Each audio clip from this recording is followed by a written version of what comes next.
안녕하세요. 구현모TV의 구현모입니다.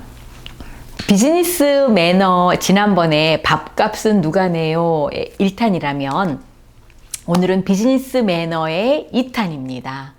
그리고 비즈니스 매너뿐만 아니라 정말로 처음 사업을 시작하셔서 고객을 찾고 멤버를 구축하기 원하는 분들에게는 정말 중요한 법칙을 소개할 거예요. 여러분 끝까지 집중해서 들어보시기를 바랍니다.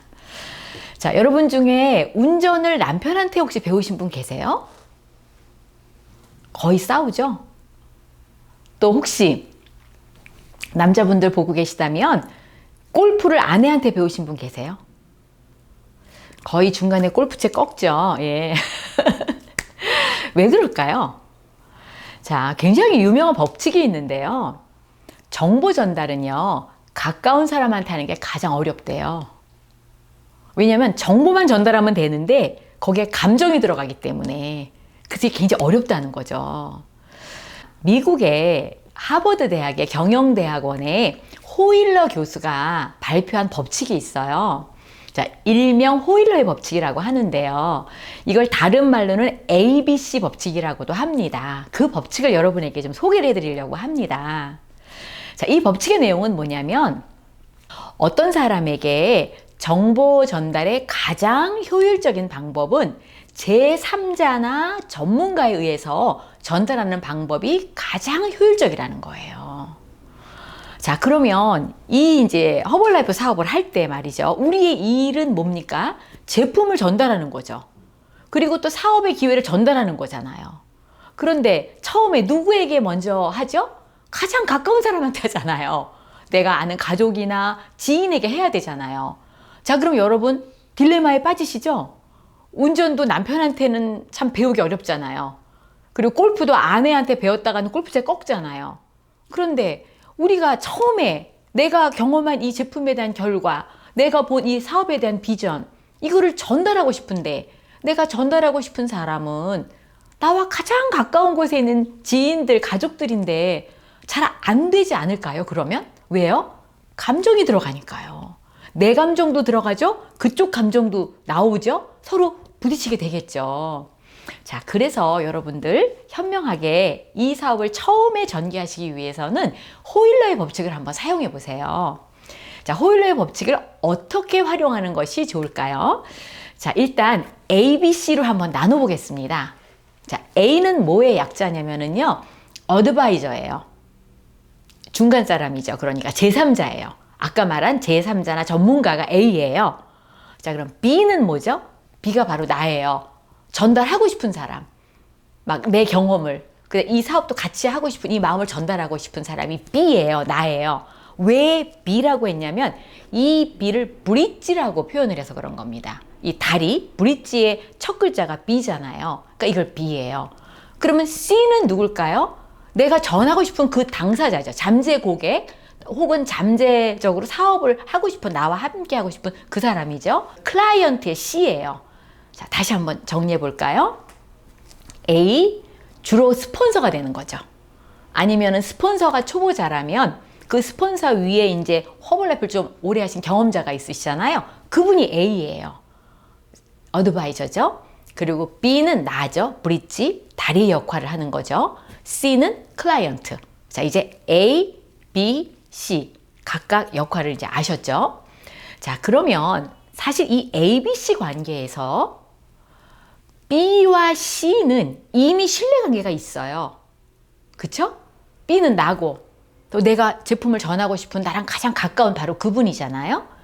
B와 C는 이미 신뢰관계가 있어요. 그런데 정보 전달은 누가 하라고요? A가 C에게 하라는 거예요. 좀 이해가 되셨죠? 예. 그러면 이때 A가 C에게 정보 전달을 할 때 B의 역할은 그 대화 중에서는 10%만 하셔야 되는 거예요. 그런데 대화가 다 끝났죠? 그러면 결과, 이제 마무리해야 되겠죠? 아, 그럼 오늘부터 그러면 한번 시작해 봅시다. 이런 얘기하는 거 있죠. 이 마무리는 B가 하는 거예요. 왜냐면 B는 이 사람과 신뢰관계가 있기 때문에 그런 거죠. 자, 그러면 여러분 우리 뭐라 그러나 옛날 노래 그 뭐 창이요 창. 뭐 춘향이가 뭐 어째서 이도령이 어째서 막 이런 거 있잖아요. 그 막 창을 할 때 만약에 창을 할 때 그 창이 아주 매끄럽게 잘 흘러가고 청중들이 듣기가 참 좋은 그 중간중간에 장구나 부을 이렇게 덩 더덩 하고 칠 때 있잖아요. 이때 얼쑤 더덩덩 이렇게 하는 거 있잖아요. 요게 바로 삐의 역할이라는 거예요. 그래서 쭉 창이 흘러갈 때 그렇게 장구 얼쑤를 많이 하진 않거든요. 내용은 다 누군가가 창을 합니다. 근데 가끔 끼어들잖아요. 그때 얼쑤 뭐 더덩덩 이렇게 하는 거 있죠.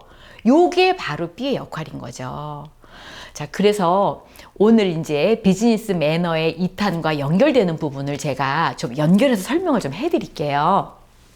여러분이 B인데 내 친구 C에게 정말 이 제품이나 사업을 전달하고 싶어요. 그러면 여러분들이 막 그 사람한테 가서 너무나 많은 정보를 전달하려고 하다 보면 돌아올 때 뭐 다투거나 논쟁을 하거나 속상해서 돌아올 경우가 굉장히 많을 겁니다. 왜죠? 다 감정이 들어가기 때문에 그래요. 그래서 처음에 여러분들이 초보일 경우에는요, A의 도움을 요청하는 것이 가장 현명한 방법이에요. 그래서 A, B, C가 만났다고 가정을 해볼게요. 그러면 이렇게 세 명이 만나서 대화를 할 때에 내가 B잖아요. 그럼 내가 조심해야 될 게 세 가지가 있습니다. 첫 번째, 절대로 A가 C한테 여러 가지 말을 다 해주니까 나는 마치 그냥 구경꾼처럼 물러서 있으면 안 된다는 거예요. 왜냐면 아주 시적절한 그때에 얼쑤가 들어가야 되거든요. 두둥 하고 장구를 쳐야 되거든요. 그러니까 여러분이 정말로 집중해서 같이 들으셔야 돼요. 근데 이제 많은 분들이 실수하는 것 중에 뭐가 있냐면 A가 C에게 뭔가를 막 설명을 하고 있을 때 여러분은 앉아서 휴대폰을 받거나 카톡을 확인하거나 아니면은 이거 급한 전화인데? 그리고 아예 휴대폰을 가지고 바깥으로 나가시는 경우가 가끔 있어요. 이거는 절대 ABC 법칙을 할 수가 없는 겁니다. 왜냐하면 A가 C에게 진지하게 설명을 하는 그 과정에서는 이 B의 신뢰를 바탕으로 얘기를 하는 거거든요. 그러니까 B가 앉으셔가지고 옆에서 그분이 얘기할 때 나도 똑같이 진지하게 들으면서 뭘 하셔야 되냐면 고개를 끄덕이는 거죠. 아, 맞아요. 그치? 그래 내가 5kg 뺐잖아. 봐. 이거 있죠. 이 역할이 정말 ABC 가장 중요한 90%나 이게 차지하는 거예요. 중요도가. 이때 내가 하는 그 타이밍은 10%지만 중요도는 90%예요. 그래서 이때 그거를 잘 못하시면 A와 C만 놔두고 나는 밖에 나가서 딴 일을 하잖아요. 그러면 굉장히 머쓱한 관계잖아요. 두 사람은 서로 잘 모르는 관계잖아요. 그러니까 좋은 결과를 기대하기가 어렵다는 겁니다. 자, 그래서 여러분들 이렇게 세 명이 만났을 때 정말로 여러분들이 조심하셔야 되고요. 자, 또 하나 미팅에 초대했어요. 자, 그러면 A가 누굽니까? 그날의 강사예요. 그죠? 그리고 강사는 여러 명을 놓고 지금 미팅을 진행하고 계시잖아요. 그런데 이 강사분이 워낙 허벌라이프 잘하시는 분이고 언변도 좋으시고 뭐 정말 전문가예요. 그러면 내가 브릿지의 역할에서 C를 모시고 갔을 때 그 강사분을 신뢰하고 믿죠. 거기까지는 좋은데 이때 여러분들이 정말 조심해야 될 게 뭐냐면요. 이분을 놔두고 그 미팅 속에 놔두고 나는 나가서 내 볼일을 보는 사람이 가끔 있어요. 자, 저도 집에서 홈미팅을 하거든요. 그러면 집에서 이제 홈미팅에 초대를 했어요. 그러면은 이제 허벌라이프 열심히 하시는 분이 초대 손님을 모시고 옵니다. 그리고는요, 이 초대 손님만 싹 밀어 넣고요. 자기는 살짝 조용조용 소리 안 나게 문 밖으로 나가요, 본인은. 그리고 거기서 막 제품 주문하고, 뭐 다른 사람 고객 관리하고, 그리고 딴 일을 보세요. 그리고는 마치 모든 것이 다 잘 됐을 거야 라고 생각을 해서 끝날 때쯤 돼갖고 다시 살금살금 다시 들어서 자리에 이렇게 있었던 것처럼 앉아 계시는 분이 계세요. 제가 볼 때 이거는 비즈니스 완전 빵점입니다.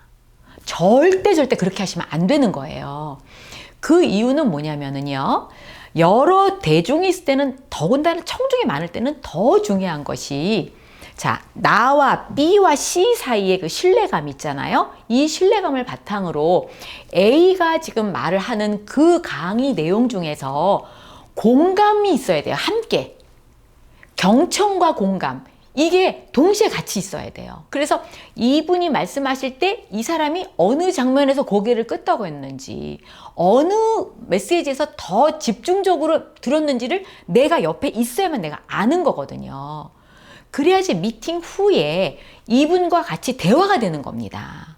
왜냐면 그 같은 장소에서 같은 시간에 같은 메시지를 들었을 때 소위 공감대라는 게 형성이 되는 거예요.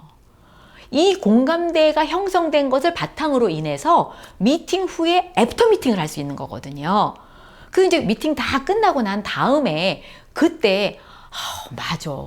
그때 그분이 이렇게 말씀하셨는데 딱 그 내 상황이잖아. 나도 그때 그래서 이렇게 된 거야. 야, 너도 필요할 것 같지 않니? 이렇게 이분이 언제 어느 순간에 공감했는지를 내가 알아야 거기에서 공감대를 형성하면서 대화를 이끌어낼 수가 있는 거거든요. 자, 여러분 이해하셨나요? 그래서 여러분들이 일을 잘하고 싶은데 그냥 스폰서 필요 없이 나 혼자서 이리 뛰고 저리 뛰고 막 다니시고 내가 여태까지 들었던 정보를 막 종합 정리해가지고 내 언어로 막 나랑 가장 가까운 친구에게 막 얘기했을 때 여러분들이 힘드시고 상처를 받는 이유는 여러분들의 정보가 잘못된 것이 아니고요. 바로 호일러의 법칙에 나오잖아요. 정보 전달을 하면 좋은데 거기에는 감정이 뒤섞여가지고 남편한테 운전 못 배우는 것처럼 아내에게 골프 못 배우는 것처럼 그렇게 그런 결과가 나온다는 거죠. 자, 오늘 굉장히 중요한 법칙을 여러분이 이해하셨다면 이제 여러분들이 스폰서에게 도움을 요청하세요. 스폰서를 이용하지 마시고 스폰서를 활용하세요. 그래서 여러분의 사업이 번창하면 그 누구보다도 기뻐하실 분이 바로 여러분의 스폰서 A의 역할을 하시는 분입니다. 그리고 이 법칙이 중요한 이유는요. 여러분들이 지금은 B의 역할이잖아요. 그런데 곧 몇 개월 후에는 여러분이 A 역할을 하셔야 돼요. 지금은 B의 역할로 내 고객에게 같이 거기서 그 맞장구를 치면서 10%의 그 얼수를 해주시지만 바로 조금 후에는요. 바로 여러분들이 A의 역할에 대해서 나와 같이 들었던 내 친구의 그 친구, 내가 모르는 그 친구에게는 바로 여러분이 A가 되시는 거예요. 그래서 여러분들이 A는 이런 순간에는 저렇게 응대하는구나. A는 이럴 때는 저렇게 하는 거를 지금부터 사실은 배우시는 거죠. 그래서 지금은 B의 역할을 충실히 하시고 곧 조금 후에는 여러분들이 A 역할까지도 자연스럽게 습득하는 좋은 기회가 되실 거라고 생각을 합니다. 자, 호일러의 법칙으로 여러분 더 많은 고객과 파트너를 구축하시기를 기대합니다. 자, 오늘도 가슴 벅차게 감사한 마음으로 승리하시고요. 구독하기, 좋아요 잊지 말고 눌러주세요. 감사합니다.